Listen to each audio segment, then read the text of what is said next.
Hey guys, welcome back to the homestead. Today we're going to build a chickshaw. We have approximately 70 meat chickens that's almost ready to go out to pasture. We have tried the chicken tractor in the past. We did have success with it with 20 to 30 birds. We're going to go this route to be able to accommodate a larger amount of chickens and test it out, see how it works for the year. We're going to build a 10 by 10 roof system that is portable. With materials that we have from around the property, we did have to buy some lumber. We have 10 that was taken off of an old barn by a local contractor. He let us have for $2-3 a sheet for a 12-foot sheet. I've looked up different ideas and plans. Mainly, if anybody's looked up chickshaw, they know Justin Rhodes has been a big one that's contributed to plans. I'm gonna take some ideas from his and ideas from others and put one together. And these things sometimes aren't a one size fit all. We happen to have some wheels laying around from another project that aren't as big as what he used, and a lot of people, it's difficult to go out and buy brand new material. So sometimes you just have to use what you got. It's difficult to buy everything brand new, especially when you're getting started on a homestead.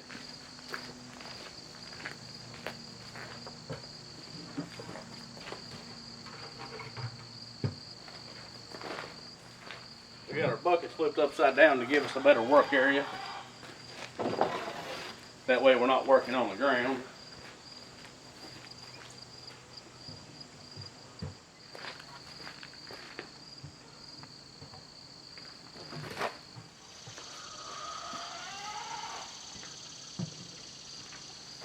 A big thing that's handy anytime you're working, especially with tin, and tin's already cut, it's straight.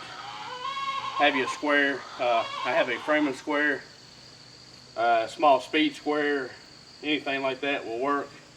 I have 4 kids, so finding tools sometimes is a little bit difficult. You want to get everything fairly close, and you can pull it or push it as you get it secured if you need to. But as long as you start out fairly close.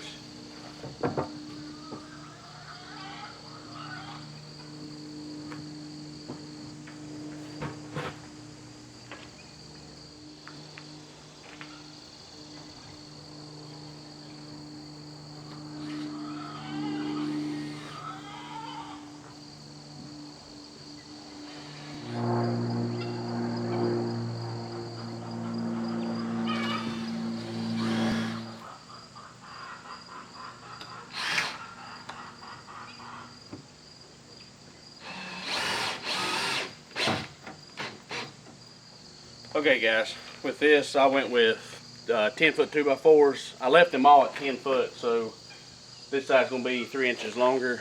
The 10 we have is 12 foot, so we're going to have to cut it anyway, so we might as well get the most bang for our buck. That way as we go and we put our studs every 2 foot inside, they will match up and we won't have to do a lot of extra cutting.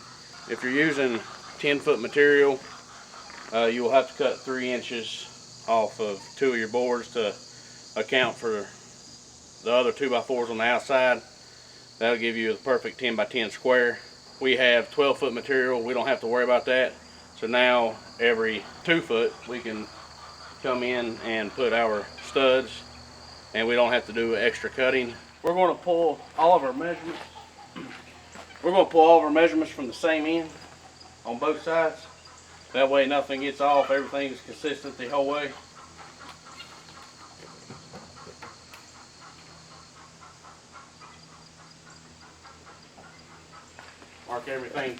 Mark everything 2 foot.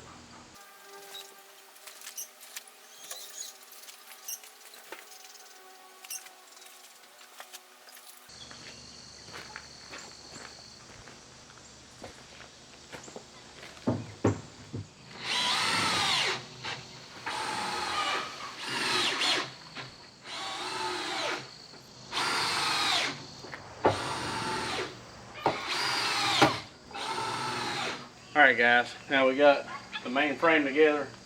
We got all the studs in between the 2 foot centers. Now it's time to move on to the next step. We're going to figure out where we want our wheels. We're using a 5/8 by 12 galvanized carriage bolt. Well, we picked these up at Lowe's for $3–4 a piece. Have the washers and nuts to go on. What we're going to do is measure up about 2.5 inches. We're going to make us a line, and then 1 3/4 is center of our board. So where those lines cross is where we're going to drill our holes. We're going to go ahead and use a 5/8 spade paddle bit.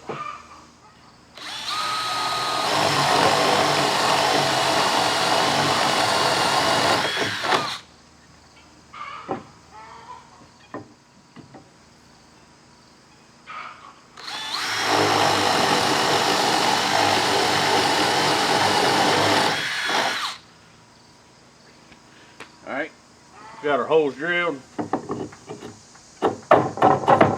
Bolt fits through. We've come back to the 6-foot mark from the front.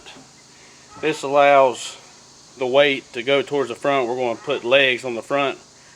If you put the board in the dead center, then it's going to allow the weight to go either way. So we want to keep more weight towards the front. By the time we add the handles and the legs, it'll put more weight that way. Not enough to where you can't move it, but enough to where it shouldn't just tilt back and forth by itself.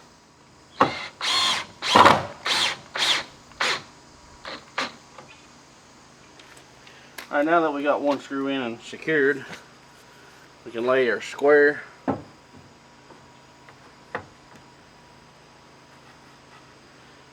Now that our square shows everything's good,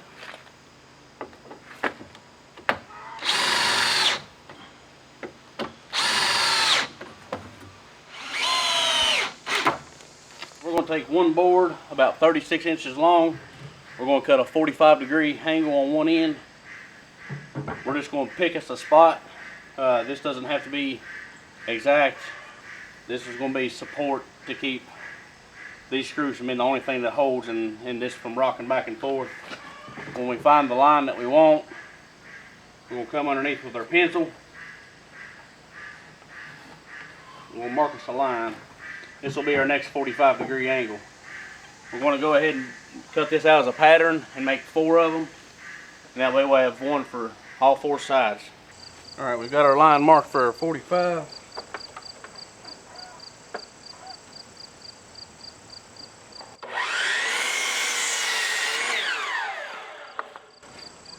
And now this one will be our pattern.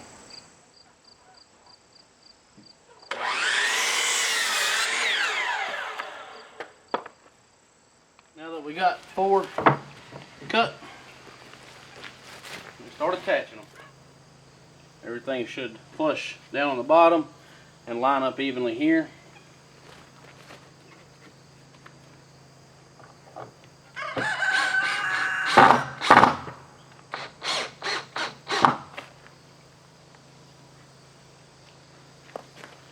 We will secure it with some screws.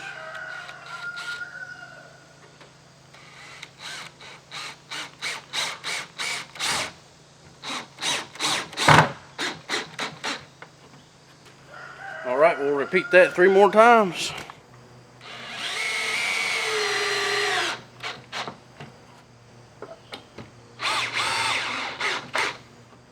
One thing that I would suggest for anybody, if you're going to buy a tool, these drills are very nice, and they're nice when you got to drill holes through things, but an impact driver for screws is way better. I had the chance to buy one and bought this instead. I was used to the old 18-volt style, and I wasn't sure on the impact. After using the impact, there's no way that I would want to go back to this for screws of any type. These are great for drilling holes, but they don't have the power. They don't stay in the screw very well, and without a lot of pressure from you behind it, it'll strip out your bits pretty quick. Now we're going to take a measurement between the two for lateral support. 112 inches inside to inside. Now we're going to fit our wheels on. We got our 5/8 by 12-inch carriage bolt. We'll have one washer to buffer it against the wheel. We have a 3/4 nipple that will slide on as our spacer. We'll add one more washer to keep the nipple from binding inside the hole. Slide through. Gives us plenty of space. This wheel don't rub. On the inside, we'll add another washer, a lock washer.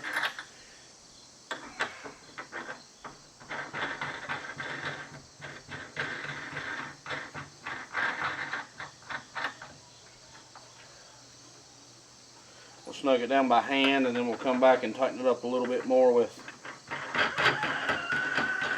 crescent wrench.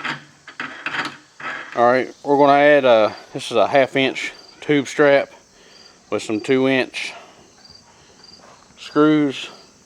We'll switch over to our T20 bit. We're going to put this on to secure the bolt further. Keep anything from wobbling. It probably doesn't need it, but a little added security is always better.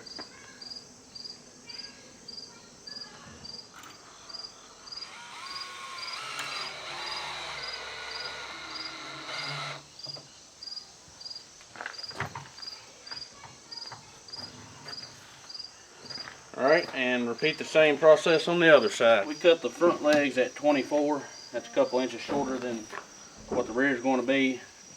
This will give everything a chance to shed in one direction on the rain.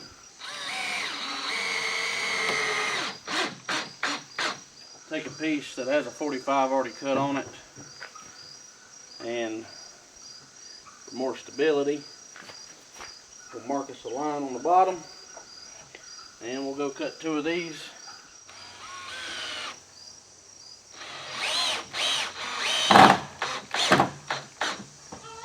Give stability to our legs now.